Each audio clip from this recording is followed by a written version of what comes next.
Manoviharini.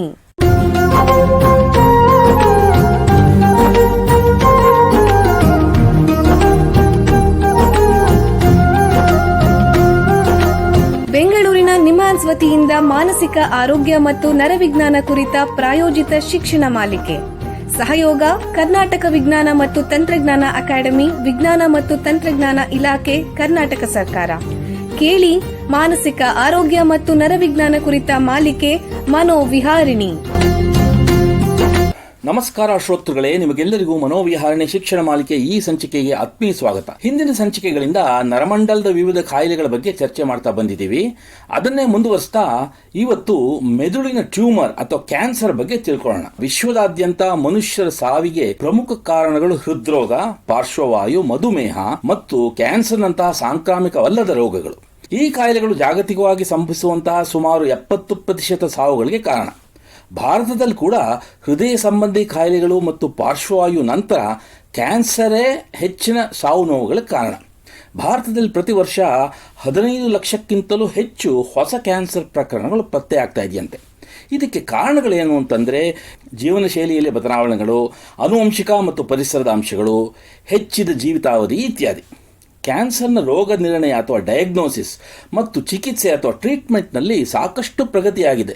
ಹೀಗಿದ್ರೂ cancer ಬಗ್ಗೆ ಹಲವು ತಪ್ಪು ಕಲ್ಪನೆಗಳು ನಮ್ಮ ಸಮಾಜದಲ್ಲಿ ಮುಂದುವರಿತಾನೇ ಇದೆ. ಮೊದಲನೇದೇನು ಅಂತಂದರೆ ಕ್ಯಾನ್ಸರ್ ಅಂದರೆ ಸಾವು ಖಚಿತ ಅಂತ ಸುಮಾರು ಜನ ನಂಬ್ತಾರೆ. ಇದು ತಪ್ಪು ಮಾಹಿತಿ. ಕ್ಯಾನ್ಸರ್ನ ಆರಂಭಿಕ ಹಂತದಲ್ಲೇ ಪತ್ತೆ ಮಾಡಿ ಸೂಕ್ತ ಚಿಕಿತ್ಸೆ ಕೊಟ್ಟರೆ ಗುಣವಾಗುವ ಸಾಧ್ಯತೆ ಹೆಚ್ಚು. ಎರಡನೇದು ಕ್ಯಾನ್ಸರ್ ಸಾಂಕ್ರಾಮಿಕ ಅಂತಾರೆ. ಇದು ತಪ್ಪು ಮಾಹಿತಿ. ಕ್ಯಾನ್ಸರ್ ಅನ್ನೋದು ಶೀತ ಅಥವಾ ಜ್ವರದಂತೆ ವ್ಯಕ್ತಿಯಿಂದ ವ್ಯಕ್ತಿಗೆ ಹರಡಲ್ಲ. ಮೂರನೇದು ಕ್ಯಾನ್ಸರ್ ತಡೆಗಟ್ಟಕ್ಕೆ ಸಾಧ್ಯ ಇಲ್ಲ ಅಂತಾರೆ. ಇದು ತಪ್ಪು. ತಂಬಾಕು ತ್ಯಜಿಸೋದು, ಸಮತೋಲನವಾದ ಆಹಾರ ಸೇವಿಸೋದು, ನಿಯಮಿತವಾಗಿ ವ್ಯಾಯಾಮ ಮಾಡೋದು ಇತ್ಯಾದಿ ವಿವಿಧ ಜೀವನ ಶೈಲಿಯ ಬದಲಾವಣೆಗಳ ಮೂಲಕ ವಿವಿಧ ಕ್ಯಾನ್ಸರ್ಗಳನ್ನು ಗಮನಾರ್ಹವಾಗಿ ತಡೆಗಟ್ಟಬಹುದು. ಹಾಗಾಗಿ ಸಮಾಜದಲ್ಲಿ ಕ್ಯಾನ್ಸರ್ ಬಗ್ಗೆ ಭಯ ಮತ್ತು ಕಳಂಕನ ಕಡಿಮೆ ಮಾಡೋದು ಮತ್ತು ರೋಗ ನಿರ್ಣಯ ಚಿಕಿತ್ಸೆಗಳ ಬಗ್ಗೆ ಜಾಗೃತಿ ಮೂಡಿಸೋದು ಬಹಳ ಮುಖ್ಯ. ಈ ನಿಟ್ಟಲ್ಲಿ ಈ ದಿನ ತಜ್ಞರ ಬಳಿ ಮಿದುಳು ಕ್ಯಾನ್ಸರ್ ಬಗ್ಗೆ ಮಾಹಿತಿ ಸಂಗ್ರಹಿಸೋಣ. ಮಿದುಳು ಕ್ಯಾನ್ಸರ್ ಅಥವಾ ಟ್ಯೂಮರ್ ಕ್ಷೇತ್ರದಲ್ಲಿ ಸುಮಾರು 15 ವರ್ಷಗಳಿಂದ ವೈದ್ಯಕೀಯ ಸೇವೆ ಮತ್ತು ಸಂಶೋಧನೆ ಮಾಡ್ತಾ ಇರೋ ನಿಮ್ಹಾನ್ಸ್ನ ನರರೋಗಶಾಸ್ತ್ರ ಅಂದರೆ ನ್ಯೂರೋಪೆಥಾಲಜಿ ವಿಭಾಗದಲ್ಲಿ ಸಹ ಪ್ರಾಧ್ಯಾಪಕರಾಗಿರುವಂತಹ ಡಾಕ್ಟರ್ ಶಿಲ್ಪಾ ರಾವ್ ಅವರು ನಮ್ಮ ಜೊತೆ ಇದ್ದಾರೆ. ಅವ್ರನ್ನ ಸ್ವಾಗತಿಸೋಣ. ನಮಸ್ಕಾರ ಡಾಕ್ಟರ್ ಶಿಲ್ಪಾ ಅವರೇ. ನಮಸ್ಕಾರ ಸರ್. ನಿಮಗೆ ಈ ಕಾರ್ಯಕ್ರಮಕ್ಕೆ ಸ್ವಾಗತ. ಧನ್ಯವಾದಗಳು. ಡಾಕ್ಟರ್ ಶಿಲ್ಪಾ ಅವರೇ, ನಿಮಗೆ ಮೊದಲನೇ ಪ್ರಶ್ನೆ ಏನು ಅಂತಂದರೆ, ಈ ಟ್ಯೂಮರ್ ಅಂತ ಕೇಳಿದ್ದೀವಿ, ಕ್ಯಾನ್ಸರ್ ಅಂತ ಕೇಳಿದ್ದೀವಿ, ಇದು ಎರಡರ ನಡುವೆ ವ್ಯತ್ಯಾಸ ಏನು? ಇದು ಬಹಳ ಮುಖ್ಯವಾದ ಪ್ರಶ್ನೆ ಸರ್. ನಮ್ಮ ದೇಹದಲ್ಲಿ ಆಗುವ ಅಸಹಜವಾದ ಬೆಳವಣಿಗೆಗೆ ನಾವು ಗೆಡ್ಡೆ ಅಥವಾ ಟ್ಯೂಮರ್ ಅನ್ನುತ್ತೇವೆ. ಆದ್ರೆ ಸಾಮಾನ್ಯವಾಗಿ ಜನರು ಏನ್ ಅನ್ಕೊಂಡಿರ್ತಾರೆ, ಶರೀರದಲ್ಲಾಗುವ ಎಲ್ಲಾ ಗೆಡ್ಡೆನೂ ಕ್ಯಾನ್ಸರ್ ಅಂತ ತಿಳ್ಕೊಂಡಿರ್ತಾರೆ. ಆದ್ರೆ ಅದು ನಿಜ ಅಲ್ಲ. ನಮ್ಮ ಶರೀರದಲ್ಲಿ ಟ್ಯೂಮರ್ ಅಥವಾ ಗೆಡ್ಡೆ ಎರಡು ತರಹವಾಗಿರಬಹುದು. ಒಂದು ನಾವು ಬಿನೈನ್ ಟ್ಯೂಮರ್ ಅಂತ ಕರಿತೀವಿ, ಅದಕ್ಕೆ ಕನ್ನಡದಲ್ಲಿ ಸೌಮ್ಯ ಗಡ್ಡೆ ಅಂತ ಕರಿತೀವಿ. ಈ ಬಿನೈನ್ ಅಂದ್ರೆ ಏನು? ಅದು ನಿಧಾನವಾಗಿ ಬೆಳೀತಾ ಹೋಗುತ್ತೆ. ಹಾಗೆ ಇನ್ನೊಂದು ತರ ಗಡ್ಡೆ ಅಂದ್ರೆ ಮೆಲಿಗ್ನೆಂಟ್ ಟ್ಯೂಮರ್. ಮೆಲಿಗ್ನೆಂಟ್ ಟ್ಯೂಮರ್ ಅಂದ್ರೆ ಅದು ಅಪಾಯಕಾರಿಯಾದ ಅಥವಾ ಹಾನಿಕಾರಿಯಾದ ಗಡ್ಡೆ ಆಗಿರುತ್ತೆ.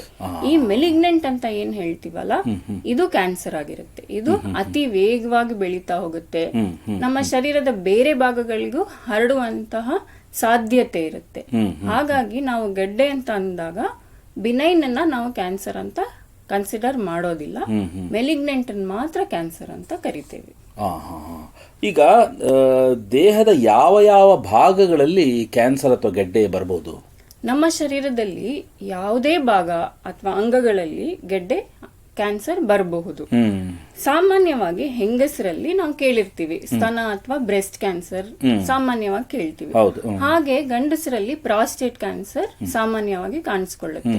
ಇದಲ್ಲದೆ ಇಬ್ಬರಲ್ಲೂ ಶ್ವಾಸಕೋಶ ಅಥವಾ ಲಂಗ್, ಇಂಟೆಸ್ಟೈನ್ ಅಥವಾ ಕರುಳು, ಮೆದುಳು, ಮೂಳೆ, ರಕ್ತ ಎಲ್ಲಾ ಕ್ಯಾನ್ಸರ್ಗಳು ಕಾಣಿಸಬಹುದು. ಹಾಗಾಗಿ ನಾವು ಈ ಕ್ಯಾನ್ಸರ್ಗಳನ್ನ 3 ವಿಧವಾಗಿ ವಿಂಗಡಿಸುತ್ತೇವೆ.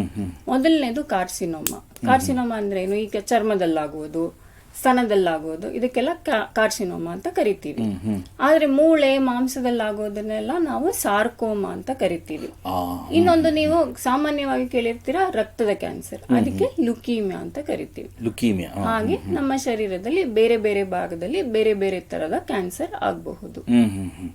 ನೀವೀಗ ಹೇಳಿದ್ರಿ ಇದು ಮೆದುಳಿಗೆ ಟ್ಯೂಮರ್ ಆಗತ್ತೆ ಅಂತ. ಈ ಮೆದುಳು ಟ್ಯೂಮರ್ ಅಂದ್ರೇನು, ಅದರಲ್ಲಿ ಎಷ್ಟು ವಿಧಗಳಿವೆ? ಮೆದುಳಿನ ಗೆಡ್ಡೆಯು ಶರೀರದ ಬೇರೆ ಅಂಗಗಳಲ್ಲಿ ಆಗುವ ಗೆಡ್ಡೆ ತರಹನೇ.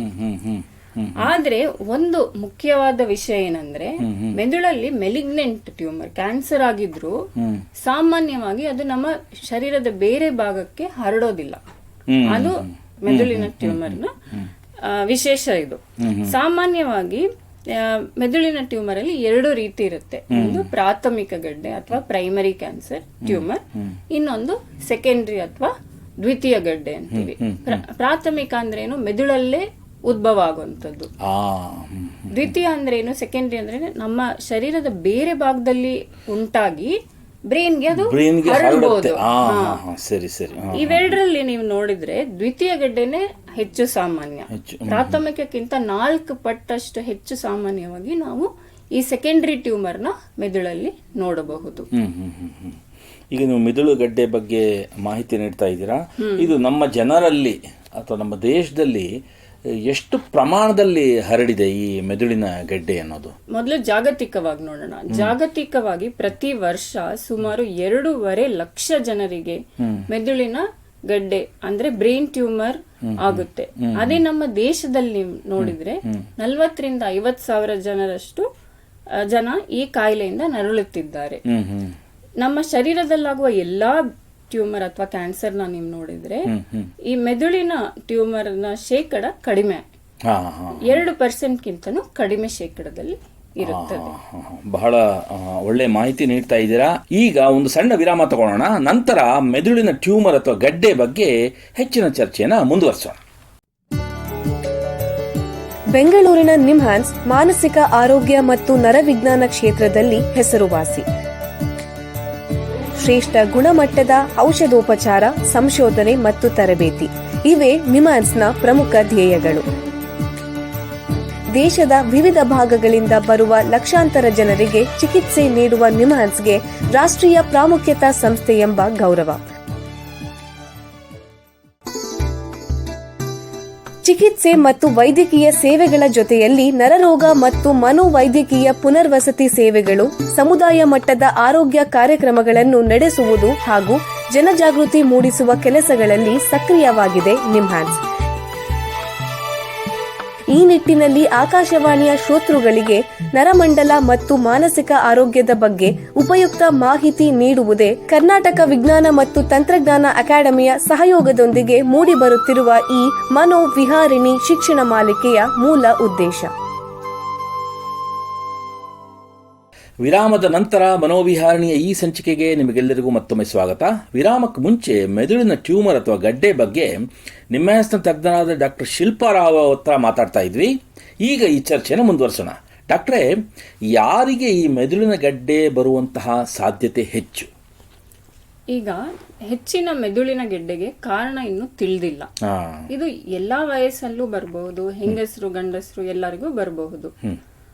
ಆದ್ರೆ ಒಂದು ನಾನೇನ್ ಹೇಳಲಿಕ್ಕೆ ಇಷ್ಟಪಡ್ತೀನಿ ಅಂದ್ರೆ, ಇದು ವಂಶ ಪಾರಂಪರಿಕ ಆಗಿ ಬರೋದಿಲ್ಲ. ಕೆಲವು ಸಂಶೋಧಕರು ಈ ರೇಡಿಯೇಷನ್ ಅಂತೀವಲ್ಲ, ರೇಡಿಯೇಷನ್ ಮೆನಿಂಜೋಮಾ ಅನ್ನೋ ಗಡ್ಡೆಗೆ ಸಂಬಂಧವನ್ನು ಕಂಡುಕೊಂಡಿದ್ದಾರೆ. ಹಾಗೆ ಕೆಲವು ಕ್ರಿಮಿಕೀಟಾಣುಗಳು, ರಾಸಾಯನಿಕ ಪದಾರ್ಥದಿಂದನೂ ಮೆದುಳಿನ ಗೆಡ್ಡೆ ಬರಬಹುದು ಎಂದು ಸಂಶೋಧನೆ ನಡೆದಿದೆ. ಆದ್ರೆ ಯಾವುದು ಸಾಬೀತಾಗಿಲ್ಲ. ಬಹಳ ಕಡಿಮೆ ಜನರಲ್ಲಿ ಸಿಂಡ್ರೋಮಿಕ್ ಸಂಬಂಧ ನೋಡಬಹುದು. ಇವ್ರಿಗೆ ಜೆನೆಟಿಕ್ಸ್ ಅಲ್ಲಿ ಪ್ರಾಬ್ಲಮ್ ಇರುತ್ತೆ. ಸಿಂಡ್ರೋಮ್ ಅಂದ್ರೆ ಏನು, ಶರೀರದ ಬೇರೆ ಭಾಗಗಳಲ್ಲಿಯೂ ಗಡ್ಡೆ ಇರುವಂತದ್ದು. ಆದ್ರೆ ಇದು ಬಹಳ ಕಡಿಮೆ ಜನರಲ್ಲಿ ಬರುವಂತದ್ದು. ಈಗ ಈ ಬ್ರೈನ್ ಟ್ಯೂಮರ್ ಲಕ್ಷಣಗಳೇನು ದಯವಿಟ್ಟು ತಿಳಿಸಿ. ಅತಿ ಸಾಮಾನ್ಯವಾಗಿ ತಲೆನೋವು, ವಾಂತಿ, ಮೂರ್ಛೆ ತಪ್ಪೋದು, ಅಥವಾ ದೃಷ್ಟಿ ಸಮಸ್ಯೆ ಇರಬಹುದು, ಅಥವಾ ನಡೀಲಿಕ್ಕೆ ಪ್ರಾಬ್ಲಮ್ ಇರಬಹುದು. ಅವರಿಗೆ ಅಂದ್ರೆ ಅವರು ಸೀದಾ ನಡೆಯೋದಿಲ್ಲ, ಅವರಿಗೆ ವಾಲ್ಕೊಂಡು ನಡೀತಾ ಇರ್ಬೋದು. ಇದೆಲ್ಲ ಸಾಮಾನ್ಯವಾಗಿ ನಾವು ಈ ಬ್ರೈನ್ ಟ್ಯೂಮರ್ ಇರುವಂತವರಲ್ಲಿ ನೋಡುವಂತ ಲಕ್ಷಣಗಳು. ಆದ್ರೆ ಈ ಲಕ್ಷಣಗಳು ಯಾವ ಭಾಗದಲ್ಲಿ ಟ್ಯೂಮರ್ ಇದೆ, ಯಾವ ಗಾತ್ರದಲ್ಲಿದೆ, ಅದರ ಮೇಲೆ ಡಿಪೆಂಡ್ ಆಗಿರುತ್ತೆ. ಈಗ ಮೆದುಳಿನ ಟ್ಯೂಮರ್ ಅಂತ ಹೇಳಿದ್ರಿ, ಇದರಲ್ಲಿ ವಿವಿಧ ರೀತಿಯ ಟ್ಯೂಮರ್ಗಳಿದೆ ಅಂತ ಹೇಳಿದ್ದೀರಾ. ಇದರಲ್ಲಿ ಅತಿ ಸಾಮಾನ್ಯವಾಗಿ ಕಂಡುಬರುವಂಥ ಗಡ್ಡೆ ಯಾವುದು? ಮತ್ತೆ ಈ ಮೆದುಳಿನ ಟ್ಯೂಮರ್ ಅನ್ನೋದು ಮಾರಣಾಂತಿಕವೇ? ದಯವಿಟ್ಟು ತಿಳಿಸಿ. ಈಗ ನಾನು ಮೆದುಳಿನ ಗಡ್ಡೆಯಲ್ಲಿ 2 ರೀತಿ ಇರ್ಬೋದು ಅಂತ ಹೇಳಿದ್ದೆ, ಪ್ರಾಥಮಿಕ ಅಥವಾ ದ್ವಿತೀಯ. ದ್ವಿತೀಯ ಗಡ್ಡೆ ಈ ಬ್ರೆಸ್ಟ್, ಲಂಗ್ ಇಂದೆಲ್ಲ ಹರಡುವಂತದ್ದು. ಪ್ರಾಥಮಿಕ ಗಡ್ಡೆ ನಮ್ಮ ಮೆದುಳಲ್ಲಿರುವ ಕೋಶಗಳು ಅಥವಾ ಸೆಲ್ಸ್ ಇಂದ ಉಂಟಾಗುವುದು. ನಮ್ಮ ಮೆದುಳಲ್ಲಿರುವ ಸಾಮಾನ್ಯವಾದ ಸೆಲ್ ಟೈಪ್ ಅಂದ್ರೆ ಗ್ಲಯಲ್ ಸೆಲ್. ಈ ಗ್ಲಯಲ್ ಸೆಲ್ ಇಂದ ಬರೋದು ಗ್ಲಯೋಮಾ.